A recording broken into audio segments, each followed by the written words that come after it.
गंधर्व विवाह क्या होता है, इस विवाह का महत्व क्या है, क्या एक शादीशुदा स्त्री गंधर्व विवाह कर सकती? विवाह एक ही बार होता है, विवाह एक ही बार होता है। गंधर्व विवाह को, जो गंधर्व विवाह है, उसका आज का नया नाम है प्रेम विवाह। गंधर्व विवाह जो है उसको आज के नाम में प्रेम विवाह कहा जाता है, जब लड़का या लड़की किसी मंदिर में या किसी आर्य समाज में जाके एक दूसरे के गले में माला डाल देते हैं, उस माला को डालने को गंधर्व विवाह कहते हैं।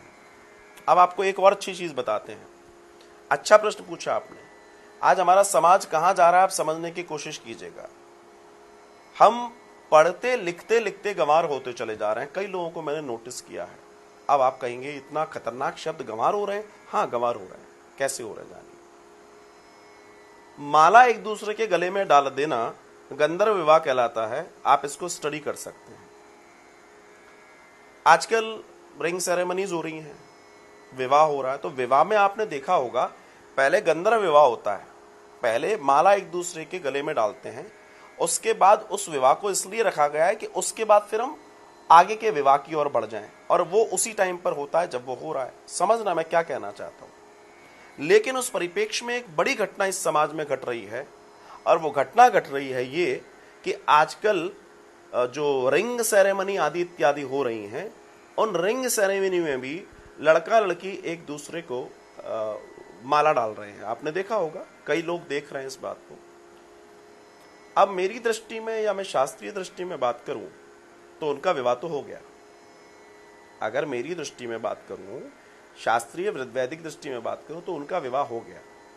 आश्चर्य की बात यह है, दुख की बात यह है कि समाज को आजकल जो बदलता परिवेश है, सो कॉल्ड एजुकेटेड समाज जिसको बोलने लगे हैं, उसको सिर्फ पैसे की भाषा समझ में आती है। उसको ये समझ नहीं आ रहा कि वेद क्या कह रहे हैं, संस्कृति क्या कह रही है, सनातन संस्कृति क्या कह रही है, या धर्म क्या कहता है। उन्होंने धर्म से कोई लेना देना नहीं है, कोई लेना देना नहीं है। और ये बड़े दुख का विषय है, बड़े दुख का विषय है। जो लड़का लड़की विवाह बंधन में आने वाले समय में बंधेंगे, आज सिर्फ उनकी रिंग सेरेमनी है, और उसमें भी देखने में यह आ रहा है कि वो एक दूसरे को वर माला डाल रहे हैं, वधू माला डाल रहे हैं। तो दूसरी दृष्टि में देखा जाए तो उनका तो गंधर्व विवाह हो गया, उनका विवाह तो हो गया। अब आप सोचिए, ऐसे कितने परिवार हैं जिसमें ये माला डल जाने के बाद, ऐसे भी कई परिवार हैं जिनके माला डल जाने के बाद शादियां सगाइयां टूटी हैं। बाद में समझ नहीं आया, बोला शादी नहीं कर रहे साहब ये। तो फिर पहले विवाह क्यों कर रहे हो? आपको लग रहा है आपने सगाई तोड़ी है, आपको लग रहा है कि आपने सगाई तोड़ी है। वैदिक दृष्टि से देखें, शास्त्रीय दृष्टि से देखें तो आपने विवाह तोड़ा है। दोनों में अंतर आपको लगता होगा, लेकिन दृष्टि से देखा जाए तो आपने विवाह तोड़ा है, ना कि क्योंकि अगर आपने माला डलवा दी तो उसको गंधर्व विवाह कहते हैं, राइट। तो अब आप विचार करके देखिए समाज जा कहाँ रहा है। समाज को यही नहीं मालूम कि वो क्या कर रहा है। सिर्फ होड़ चल रही है, तालियां बज रही हैं, कोई कुछ भी कर रहा है, कोई कैसे भी कर रहा है। तो ये स्थितियां आने वाली बड़ी भयावह हैं, और इसमें हमें विचार करना पड़ेगा कि हम किस स्थिति की ओर जा रहे हैं, और हम किन प्रकृतियों को, किन स्थितियों को अपना रहे हैं। समवेयर डाउन द लाइन ये सब ठीक नहीं है।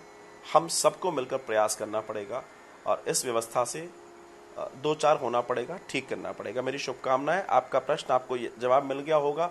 विवाह एक बार होता है, बार बार नहीं। हाँ, जिनको बार बार करना है वो कुछ भी करें, वो एक अलग बात है।